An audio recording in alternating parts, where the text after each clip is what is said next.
the final tonight. And the best team in baseball wins it all in 2018. For the first hit. Rutschman into right field. Down the line. A fair ball. Adley will turn first. Head for second. He's going to turn second. Go for third. Rutschman into third base standing. An extra base hit. His first hit in the major leagues. Welcome to the... These are long pitch innings. I think Blister, that's what you were to make sure. Here's a high fly ball into right. Back his bat's on the move. On the track. He's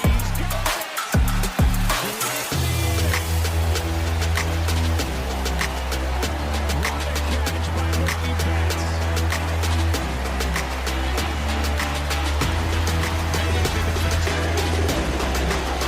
Now, Clifford looking for a clean inning here in the seventh. Hit well out to right center field. Jones still on the move, running out of room, and he made it.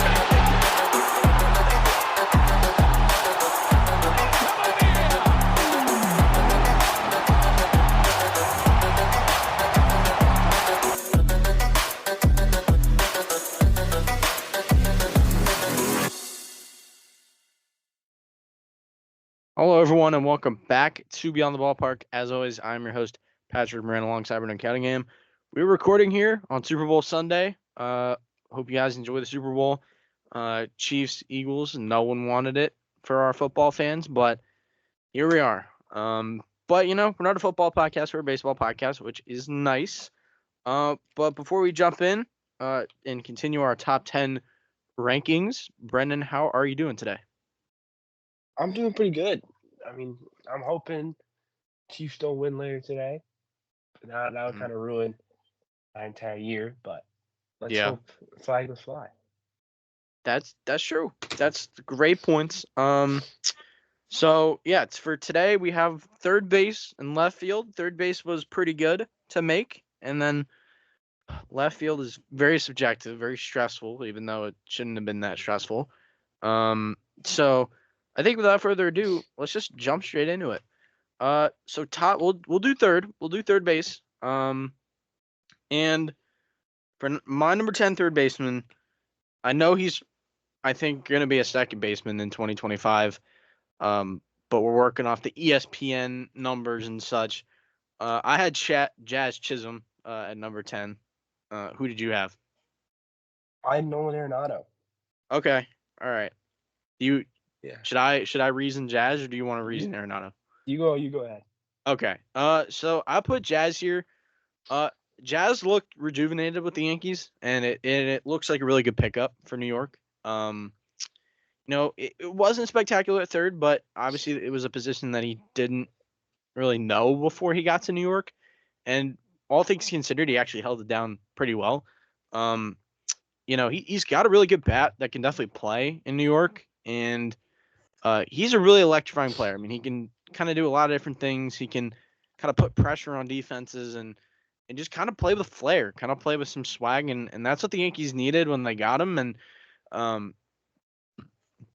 you know, I think he brings some good things to this team. You know, he's kind of a controversial person just with his big personality. But regardless, Jazz Chisholm is an impactful player for New York. And he was the type of player they needed to bring in at the deadline.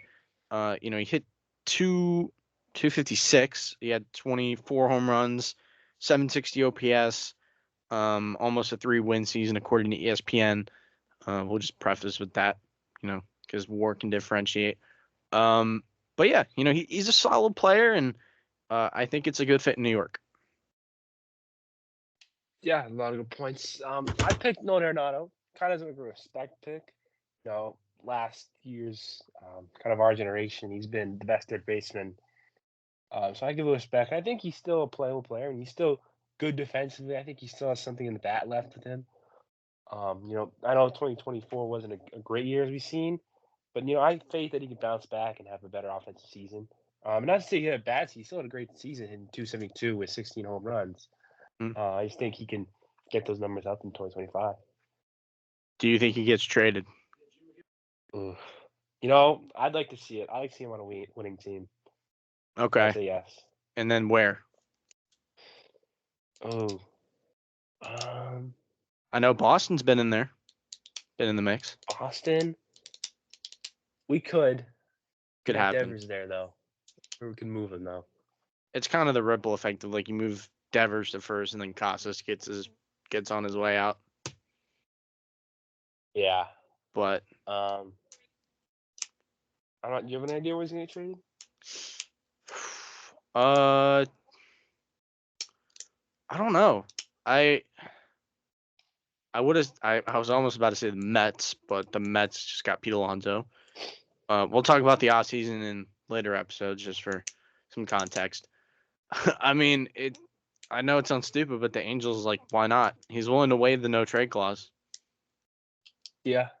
What do you know for the Angels though?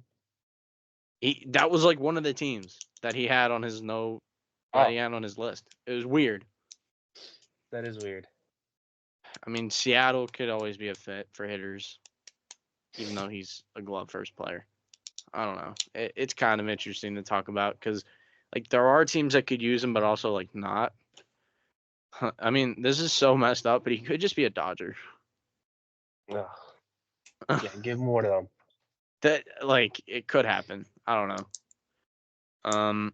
Anyway, I'll move on to number 9, and this is where I had Nolan Arenado.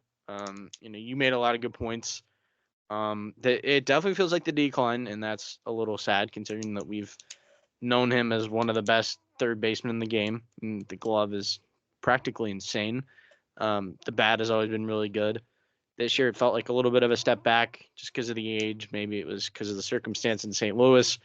But he's still a solid player, and he still deserves to be in this top 10.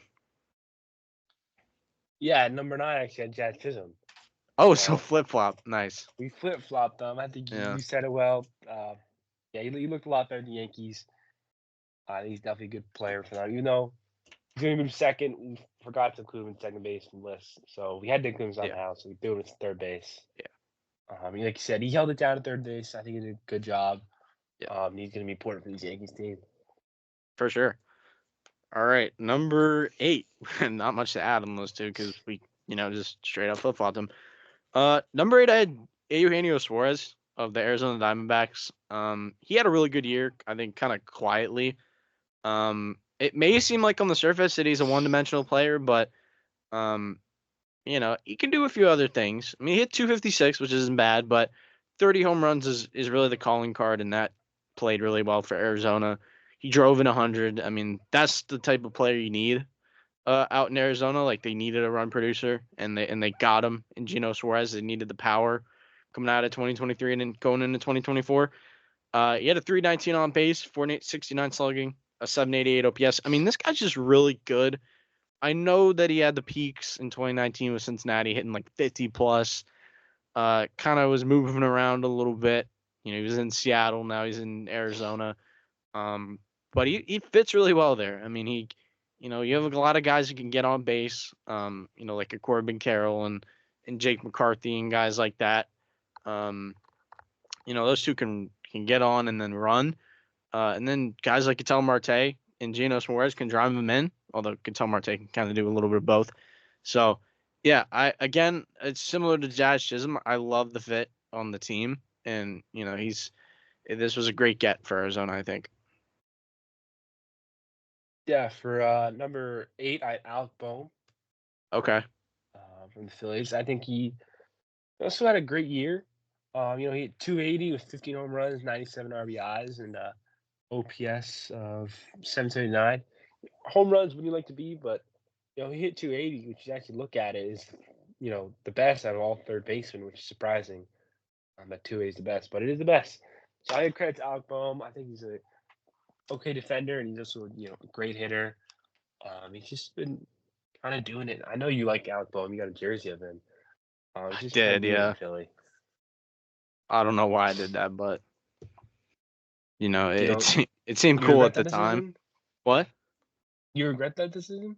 A little bit. I mean, it was a nice shirt, and yeah, I don't know, man. It was okay, but I do have that I think somewhere in my closet.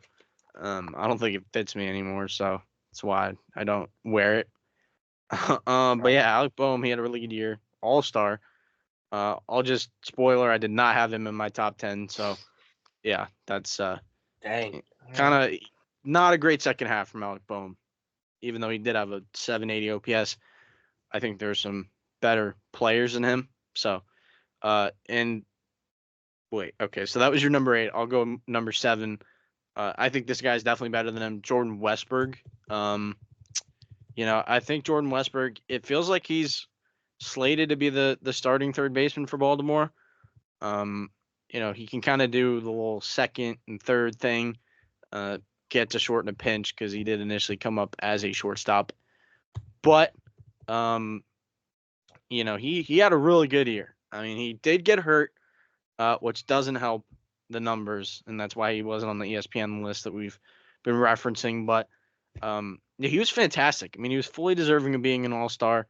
The projections are a little low. I'm not gonna lie. But the numbers from 2024 are really good. He hit 264. He had a 792 OPS with the 312 on base and a 481 slugging.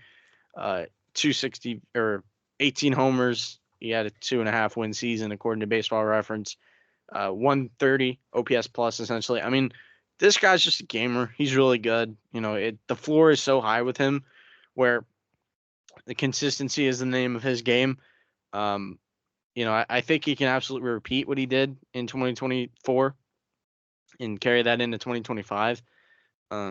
So I really like Jordan Westberg as a player, and he can also field it pretty well. So, he's very solid. He's not the most exciting guy in the world, but he's definitely an important cog in the Orioles machine of an offense. Yeah. I'm saying spoiler, I did not include. I Jordan figured Westberg. if you had Alec Boehm in there, So that was, we'll switch off. switch off. For Yeah, my 7, I had Mark Vientos from the Mets. shit, I forgot about him. Yeah, Mark Vientos, he had a great year. I feel he kind of came out of nowhere and just, decided to hit 27 on runs, 6 average, and OPS plus of 135, which is incredible out of him. And obviously saw in that playoff too. I mean, he went crazy for the Mets, especially in that it was that Philly series. I remember seeing the games. You couldn't stop him. Yeah. He just couldn't do in the playoffs. Also go in the regular season. Just somehow another great player for the Mets team. Yeah. If Jazz Chisholm wasn't here for courtesy reasons, I'd probably have Mark Vientos at 10. He's a 10 for you though? Or no, nah, he's probably at 8 or 7 Okay. for me. All right. If I had to reevaluate. We did have Jazz Chisholm in there. We had to put him somewhere, like you said. So yeah, that was kind of the big holdup. Anywho, yeah, Mark Vientos should certainly be in my top 10 if I were to redo this, looking at it again. It'd really probably be swapping out Jazz Chisholm, but obviously we know the rule. Number 6. We on to number 6, I think? Yes. Okay, number 6. I had Alex Bregman here at number 6. Alex Bregman, still a free agent. Of course, it's the Scott Boras thing, which is kind of screwing him over, but he had a fantastic year. I mean, he hit 260. He had 26 home runs. He had a 4.1 WAR according to ESPN, 768 OPS. The glove is pretty solid over there. Third. I mean, maybe at times is nothing to write home about, but he definitely gets the job done. Whoever gets him is going to be really good because of him. I don't know what that team's going to be able to talk about that, but Alex Bregman's a really solid player. He's been able to feast on the Crawford boxes forever. It feels like, he's been great with Houston, and I don't know if he goes back, but he's still a damn good ball player, and he has been for a while. Yeah, there's no doubt about that. So at number 6, I have someone you already mentioned in Eugenio Suarez. Okay, a little bit higher on him. Yeah, I think I value the home runs a little more. I think it's a game of home runs. That's what I feel, and that's what kind of we know what Edwin Suarez as. Like you said, back in 2019, he almost hit 50 home runs, and this year 30 home runs at 32 years old. So that's pretty good.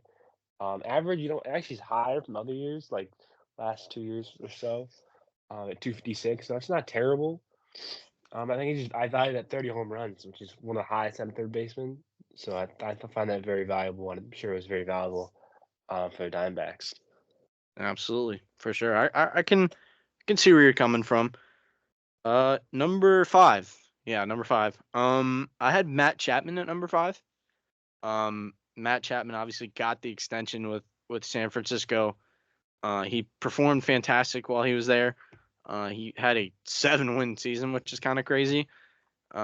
He hit 247. He had 27 homers, a 790 OPS. I mean, this guy's fantastic. It in a place where it seems hard to hit, and he kind of had the odds against him when he was going into San Francisco.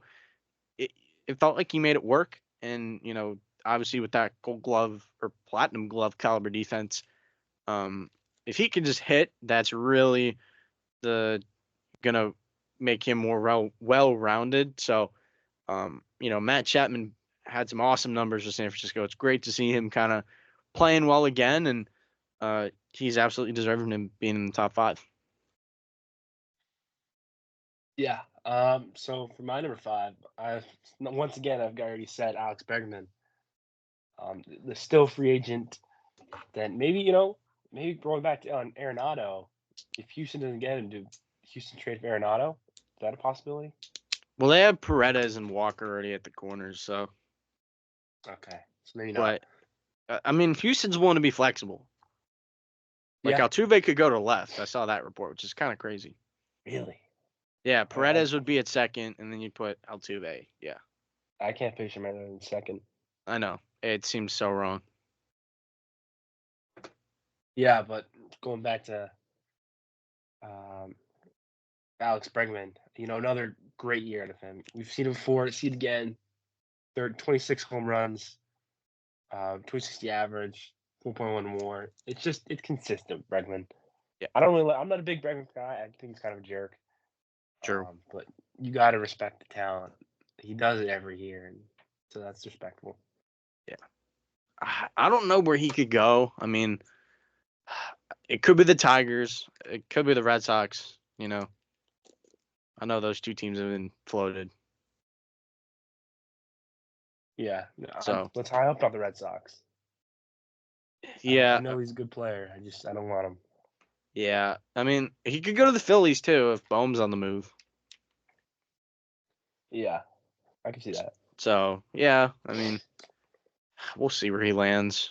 But he's got to sign quick. Spring training's coming up. Number 4, I had Manny Machado. Number 4. Manny Machado is a complete player. I mean, he's not getting any younger. I mean, yeah. I mean, he may be getting a little old, but he's still unbelievable. And he has 797 OPS, almost 30 home runs, a 275 average, 325 on base, 472 slug. We all know about his amazing defense at third. He can pick it with the best of them. So, Manny Machado, he's still a great talent at third, and he's going to be in San Diego, I think, pretty much till the end of his career. So yeah, he's still right up there in terms of third baseman. So we're number 4 right now? 4, I think we're at 4. Yeah. Once again, I've got you already said Matt Chapman. Okay. It feels like I'm putting guys one ahead of you. Yeah. Because I think you're Matt, missing a guy. I'm looking at it. The top 3, we have a different top 3. I included one guy that I think you didn't. So yeah. Yeah. Okay. We'll get that later. We'll get there. But yeah, I think Matt Chapman. Maybe I value that defense a little more. He's just such a good defender. I love the defense. I put him a little higher. Yeah. That Gold Glove. Yeah, a 7.1 WAR is ridiculous. I don't know how he did that. Yeah. We'll put him at 4, which is crazy. But yeah, it's a great year for Matt Chapman. he got that extension, which is so crucial. I think these Giants are going to be okay this year. Yeah. If they got him and Adames, Mm-hmm. good left side. So yeah, Matt Chapman, really good player. Absolutely. Giants are definitely getting there with Buster Posey at the helm. Number 3. For number 3, I had Rafael Devers of the Boston Red Sox. He's Rafael Devers is so good with the bat. I mean, he can't field to save his life, which is, kind of it's never going to get better personally, but 35 home runs essentially. What he could do with the bat is just kind of crazy. 272 average, 354 on base, 516 slugging, 871 OPS. I mean, Rafael Devers, like, you can't really poke a hole in his offensive game. While, you could pretty much hit a ball hard near him and he probably won't field it. Yeah, he's a masher. He looks like David Ortiz, especially with the Boston thing. Like, this kid just rakes, and he's got to be in the top 3. Yeah. I'm sounding like a parrot right now because I got Rafael Devers at number 3 too. Okay. Another guy I've already said. But I'll go Rafael Devers, of course. Red Sox. I know defense, he's not the best, but when you hit like Devers does, it don't matter. I'm No so one glad cares. that we got him under contract for so long. That's And true. he might get moved, and that might be best for us. If he doesn't play third base anymore, because we could use his bat. Maybe I was going to first base, maybe in DHs. We'll take that too. And we'll take Devers hitting, and I can live with the fielding if he just hits like that, because he does it year after year. He's so consistent. 30 home runs. He's 272 average or 20 home runs on RBIs. It's everything for Devers. Definitely a top 3 third baseman. Yep. Number 2. This is kind of where the setbacks happen for me, where you had some guys higher on the What do list. you have here? I put Austin Riley at number 2. Wow. Wow.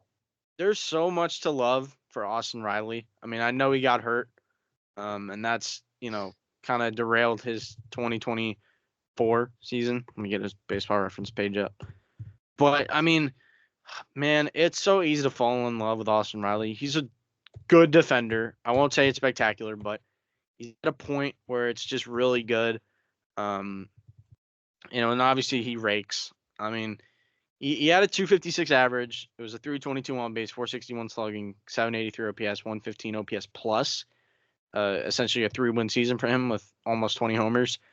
But again, like, he wasn't fully healthy. He played 110 games as opposed to, a full 162. In 2025, he's projected to have a really good year. He's projected with the 828 OPS, 25 homers. I didn't want to forget him. I know I forgot about Mark Vientos, but Austin Riley, like, he's so good, and when he's at the peak of his powers, he's as good as anyone, and he's a huge part of Atlanta's machine that is that team, and he's amazing. There's so many things to like about him. Yeah, probably looking back, I probably should have included him. I think he got lost in the, he's not that high in the rankings for stuff because of injured. I don't know if I put him at number 2, but I would certainly put him in my top 10. So my number 2 is Manny Machado, another guy you already mentioned. Another great year.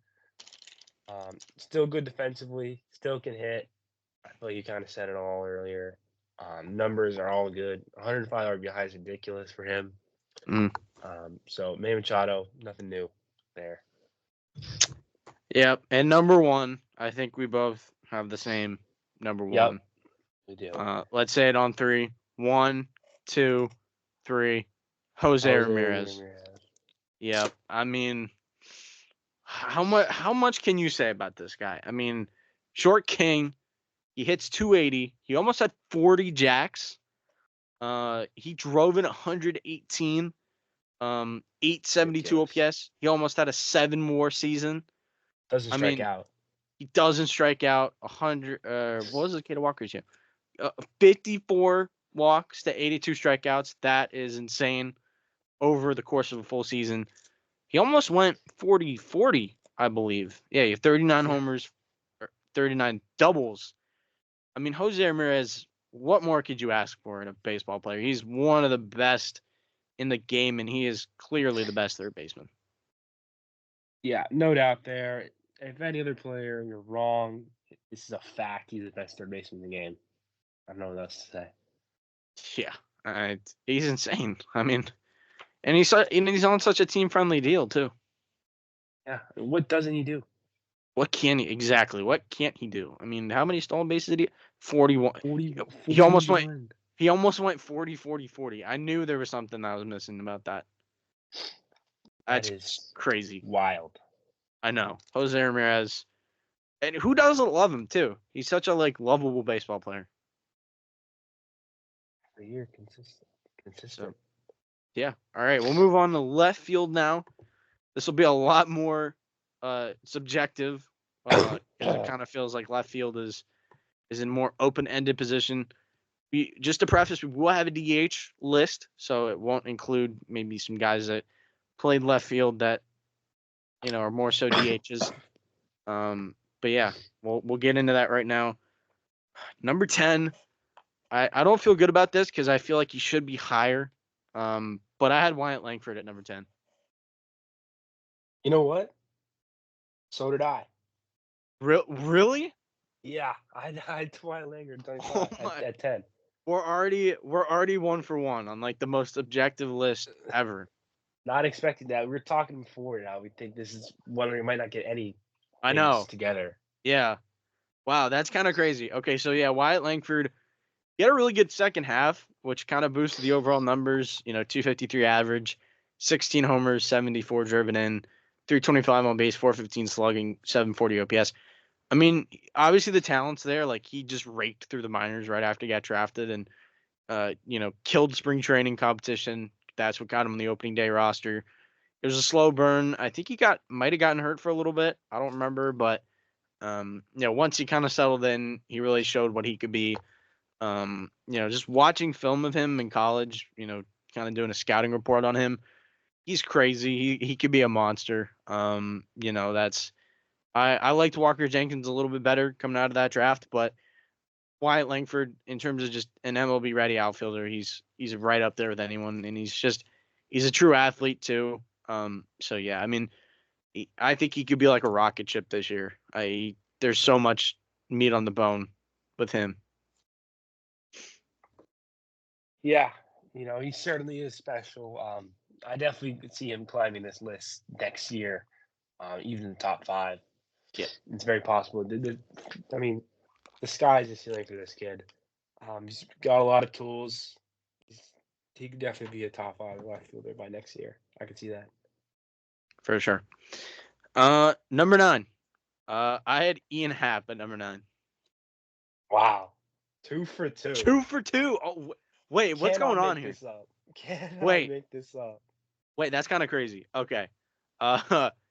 Do you want to talk about Ian Happ? I'll let you have Ian Happ. I'll talk about Ian Happ. Okay. Yeah. Ian Happ, 243 average, 25 home runs, a 3.9 WAR. Just a good offensive season for Ian Happ. 25 home runs. I value the home runs. It's good numbers from him. It's. I gotta get his baseball reference page. I wasn't ready for this. You want to talk a little bit?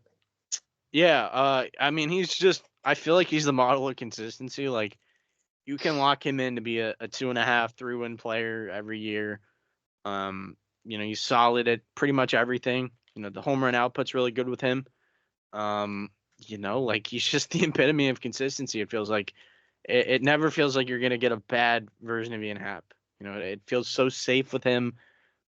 He's kind of boring, and that's why people don't really talk about him. But he's still a really good baseball player. Yeah, like you said there. He's Gold Glove too this year. Oh yeah, I mean, when did he win a Gold Glove? I don't remember that. It was this year. This year, wow. And it's 3 years in a row he's won it. Oh my gosh, Gold Glove defense. Okay, Ian Happ. I see I was you. not aware. Wow. You Yeah. forget about him. Yeah, that's kind of crazy. Number 8. We'll move into number 8. Come on. Can we I just keep it have 3? I have the newest Atlanta Brave Jerks and Profar here at number 8. Ooh. Ah, No match. no. The No. streak ends. Okay. I'll talk a little bit about Profar. He broke out last year as what, a 31-year-old or something like that. He was on the other side of 30, I think. It's kind of crazy how he just kind of broke out. Yeah, he's 31. He used to be the number 1 overall prospect in baseball. Kind of kicking around the big leagues. Didn't really know what to do with himself. Showed some things at times, but really nothing much. He was with Colorado in 2023, stunk there, which is kind of insane because it's such a hitter-friendly park. Gets to San Diego, and then, in 2024, he kind of signs like a $1 million deal. He makes an adjustment and he just pops off, which is kind of insane. He had a 280 average. He had 25 homers, essentially 30 doubles, essentially. A 380 OBP. Yeah, 380 OPP, 459 slugging, a near 840 OPS. I mean, it kind of came out of nowhere, but he's a really good player now, and maybe he won't replicate it, but Atlanta still got a really good outfielder, which they kind of needed, and I believe he got like 3 years, 40 something million, which is pretty good for him. So congrats to Profar. Yeah, no doubt there. So for me, I had Jack Mercurio from the Brewers. Okay. So another young guy. Had Youngin. a great year. He 275 average, 21 home runs, an OPS of 791, 3.8 WAR. Even stole 22 bases, Yep. which is impressive out of him. I do think that the strikeout number is a little too high for me. They didn't walk a lot, only 39 walks and 112 strikeouts. Not the best. But I think over that, he great 275 average and 20 bombs is good from any player. Going to Jerks Profar, I do have on my list, and I have a little higher than you. Okay. So that's interesting to see. Yeah. We'll see that later, though. Yeah, and we'll see my list a little bit later. Number 7. For number 7, I have Brian Reynolds, the Pittsburgh Pirates. Match or no? No. Okay. Brian Reynolds, he had 157 games this year, 275 average, 344 on base, 447 slugging, 791 OPS. He had 25 home runs, drove in about 90. He's another player that's pretty consistent. You know what you're getting with the bat. He can hit. He kind of has some brick hands in left, but Pittsburgh paid for the bat, and they're gonna get the bat. I know he's kind of a candidate to move off of left field, and maybe he'll see some time at first base. But again, he's a really solid player. I like Brian Reynolds a lot. He's another one of these guys that's like not super exciting in a lot of things that he does, but he's still really good at the end of the day, and he's still gonna put up really good numbers. And this was a great guy for Pittsburgh to extend. Yeah, no doubt there. I've got number 7. I got Stephen Kwan. Okay, wow. Okay. Is that bad for you? It's interesting. I'll say that. All right. Well, Stephen Kwan, again, he's an average guy. 292 average and 14 home runs, 44 RBIs, and OPS 793. You look, obviously the stat that you want to look at is the average and the walk to strikeout ratio, which is 53 to 51. I mean, he walks more times than he strikes out, which is, you never see that. That's really impressive. Yeah. I just think I want those those offensive numbers like home runs and RBIs and doubles. I need those to be higher. Only 14 home runs and 44 RBIs. I know he leads off the game, so not a lot of opportunities for that. But I just think the OPS 793 is good, but I think it should be better. So he's a great defender. He won a Gold Glove, I think. So I believe so. Yeah. number 7 for me. I value that home run ball. Yeah, yeah, you do love your home runs. I like my home runs too, but I like to look at a more complete picture. Um, okay, number six. Number six now, right? Yeah, that's right. Okay, so number six, I had Brandon Nimmo of the New York Mets. Um, Brandon Nimmo is a really good player. I believe he was playing through something, if I'm not mistaken. Let me just double check. Injury. He was playing through like a plantar fasciitis. Yeah, that's like a foot issue. It was in his left foot. Um, but it was pretty impressive that he was able to play through that, and he still had a really solid season. Some of the counting numbers look a little low. It's 224 average. But he did have 23 homers. He had 25 doubles, 327 on base, 399 slugging, 727 OPS. I'm a Brandon Nimmo guy. I'm a little bit partial to him. I think it's just a really well-rounded game, and he's one of many players to be paid by the New York Mets. I'm expecting a bounce back. For me, this is kind of more of a projection.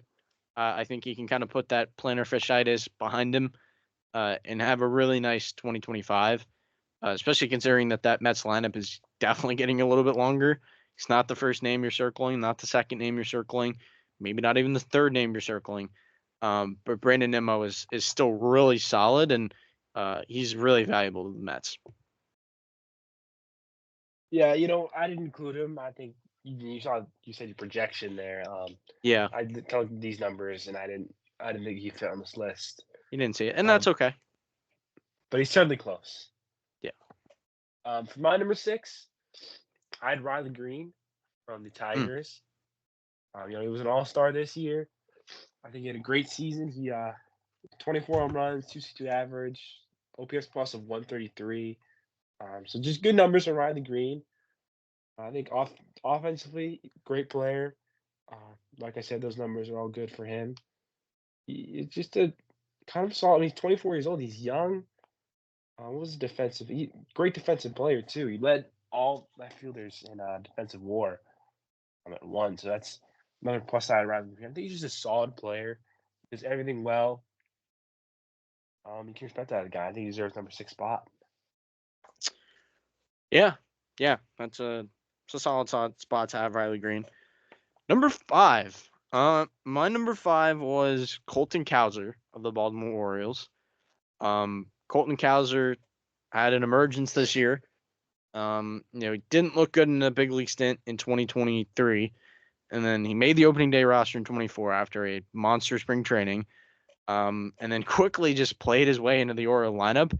He kind of took Austin Hayes' job away from him, and Colton Cowser came into his own. He hit 242. He had 25 home runs almost. He had a 768 OPS, 321 on base, 447 slugging in a 3-win season according to ESPN. Cal, and he's also a really good defender in left field, and I think that's really nice for him. And he can kind of move to any outfield spot. We saw the Orioles put him in center, but he plays really well in left. I like Colton Cowser a lot. I like what he brings to the table. I think he should have won Rookie of the Year personally. But Colton Cowser I think is set up for a really nice career, and he fits well into the Orioles just with the culture and the offense. Absolutely. So my number five, I've got already said that's Brian Reynolds from Okay. the Pittsburgh Pirates. I mean, you talk about consistency. This guy's it. His numbers are almost identical from last year, except for like the average a little higher. Home runs the same. I think average. It's very consistent bat out of him. Yeah. You mentioned his numbers earlier. It's what you want out of Brian Reynolds. He's been doing it the past few years. I feel like he's a guy you can rely on to just be good. So I think that values that. So I had to put him number five, a little higher than you had him. Yeah, and that's understandable. I kind of docked him for the defense a little bit, but the bat is really good, and I can understand that stance. Number four, I have a guy that you already mentioned. I have Jackson Churio at number 4. Oh, So I'm gonna be aggressive. I love what Jackson Churio can do. He had a monster. He was a beast from June on. Kind of after going through the big league lumps, but He could be a really good defensive left fielder. He showed a lot in center as a prospect, and now that he doesn't really have to do the center field thing is, um, could be beneficial for him and can just kind of let his athleticism shine and aggressiveness shine in left field a little bit more. He hit 275, 327 on base, 464 slugging, 791 OPS, 21 homers, nearly 30 doubles. I mean, Jackson Churio, he has the potential to be an electrifying player. He is just exciting, and I think this is the type of player that Brewers fans want. He got that pre-debut extension. They obviously saw something in this kid. He had a great showing in the wild card series, even though it was only 3 games for Milwaukee. He's exciting, and I think Milwaukee deserves a guy like this. And I went to Milwaukee over the summer and saw the Brewers. This is the type of player that you want. And Jackson Churio, I think he is primed for a big season on a whole. Yeah. I like to get a little high on him. For number 4, I have an Oriole, but it's not a guy I already mentioned. I got Tyler O'Neill. Oh yeah. New Oriole, former Red Sox. I think he's going back to the point. I've had a home run ball. I mean, he hit 31 home runs in only 113 games. Mm-hmm. That's pretty impressive. And I think he played like a whole, even just 150, could have hit maybe like 45. So I think, he was injured, which I give a little hit to that, but he was really good in his 113 games played. I mean, 31 home runs, 240 average, a little low what you wanted, but he's a power guy. And also, what you're getting there. He's a speed guy. He's still a lot of bases. He's quick out there in left field. So I think he's a really jacked dude. I think he's a great pickup for Orioles. I'm gonna miss him in Boston. He was really good for us. Yeah, he's a fun little muscle hamster, as some people might call him. I didn't have him on my list, so he'll probably end up on my right field list. For me personally. Is that where he's gonna Um, play? Yeah, I think Baltimore? he's more primed for right than left. Okay. So So yeah, but that's what makes this left field list subjective. I mean, it's kind of in the eye of the beholder. Number 3, but I do like that shout. It's a great shout. Number 3 for me, it's a guy you already mentioned. I had Riley Green at number 3. okay. So Riley Green. You mentioned that he's a great player. I totally see it. I think he's one of the best left fielders in the game. He had a 262 average, 24 homers, 827 OPS in the 137 games he played. He was an all-star, like you mentioned, for the first time in his career. He's just great. He's awesome, and I think he fits really well in the left field with Detroit. And he kind of brings that young vibe to this team, and there are a lot of great things he can do. So Riley Green is certainly fun. And he also had 27 doubles. I mean, Riley Green is athletic. Former top prospect. He's coming into his own here in Detroit. Yeah. For my number 3, I have another guy I already mentioned a while ago. I got Jerson Profar. Okay. So Yeah. little different views on him. I just think offensive numbers are too good. I mean, he came in 14th at MVP voting for the NL. He was short. He was a Silver Slugger. He was an All-Star. Just a career year for Jerson Profar. I mean, you said the numbers. I'll repeat them again. 24 home runs, 85 RBIs, 280 average. His WAR is 3.6. I just think those numbers they're too good. And obviously, I think it was recognized. Like I said, 14 MVP voting. I think if you get Silver Slugger, it's the offensive game. You got to deserve to be top 5 at least. That's my feeling. So I had to bump him up some spots. He was the average and the home runs, everything. It was all too good. But obviously, he stepped down from these top 2 guys. I think we have maybe not the same order, but the same 2 guys. Yeah. I mean, yeah, Jurickson Profar. I think I just want to see him do it again. That's kind of why I had him lower on my list. But I do love being aggressive with him. I mean, he's a guy that I do think it's sustainable for him, and I'm excited to see what he can do in 2025. Number 2, I had Teoscar Hernandez in number 2. That's what I had. Okay, so we're matched up there. I mean, the Dodgers kind of brought him in on a flyer, $21 million, I think, right around there.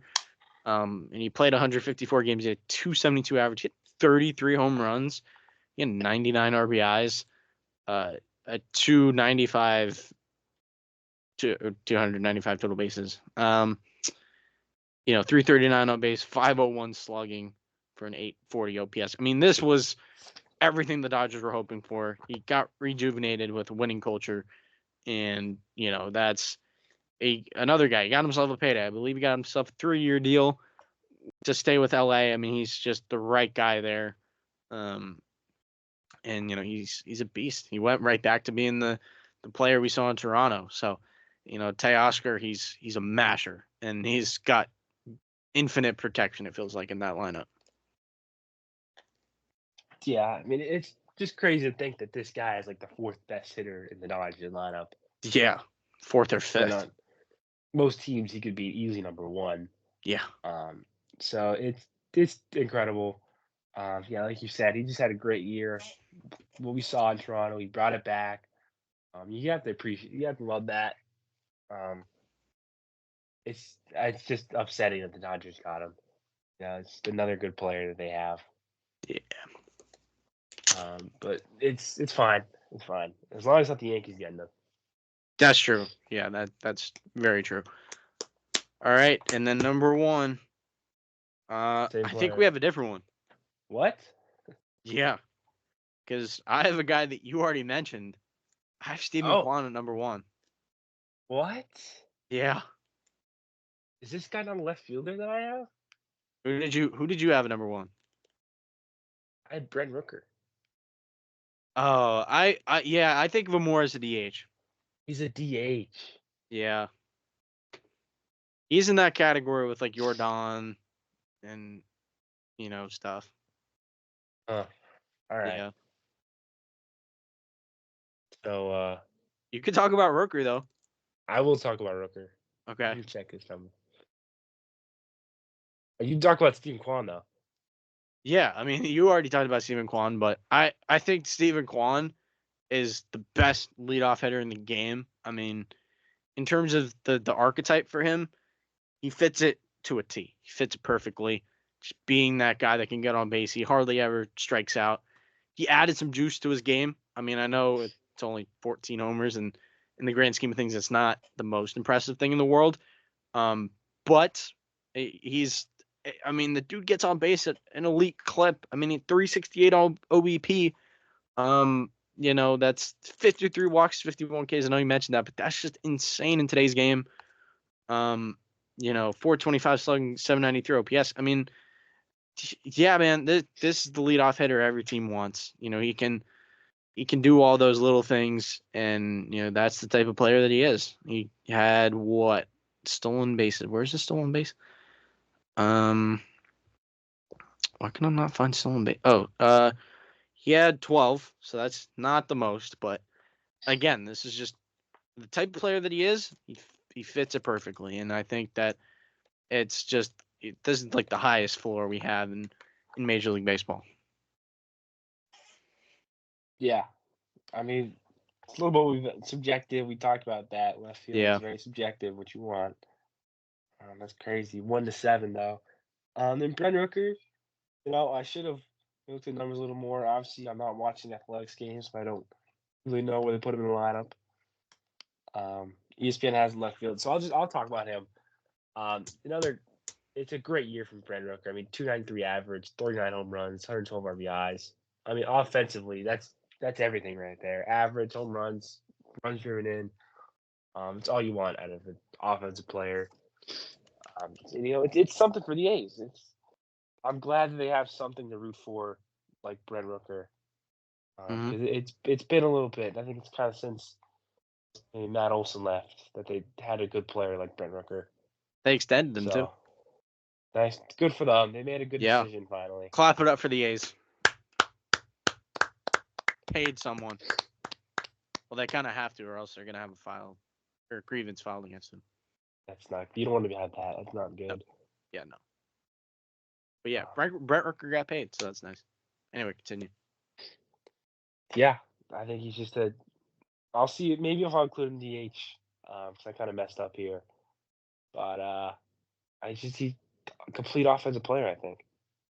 For sure, he can mash with the best of them. Yeah, he'll probably be on my DH list when we put that out at the near the end of the top tens. But that'll do it for this episode. We got third base and left field down. Next time, we'll be center and right. We'll kind of have to take a break because of the website I publish episodes. I don't have enough room, I don't think, to get more in there. But we do have the catchers and the first baseman up now, so you guys can enjoy that. We'll have second base and shortstop as soon as we're able to publish that. And now we got third base and left field down. So we got all the infield spots covered. We'll keep going into the outfield. We'll have starters and relievers. We'll have that in an episode, and then we'll do DH and utility to round it out. And then after that, we'll have off-season grades for the AL and NL as the regular season gets underway. So programming notes, but hopefully you guys enjoyed this episode. This was fun to make. Brennan, any last thoughts? I'm excited for the big game today. This is probably gonna be posted after it, right? Yeah, it'll be long after. So you guys already probably know. Yeah. It'll be interesting though. I'm hoping for a close game. That's what we want. Good football, even though Yeah. teams we hate the teams. Not favorable teams. No. But it's a scary game. Yeah. Well, we'll just hope for some good, enjoyable football. Are you a Kendrick guy? Are you going to be excited for that? He's not my favorite. I don't really care that much. Yeah, I've never cared but about I'll the watch halftime it. show. Yeah, I'm not a halftime show guy, so that's You're not a halftime show guy? not really. That's just me personally, though. Okay. But yeah, hopefully you guys enjoyed this episode. We'll have more coming out soon. We're excited for 2025 to start. Spring training is getting even closer. And we'll see you next time.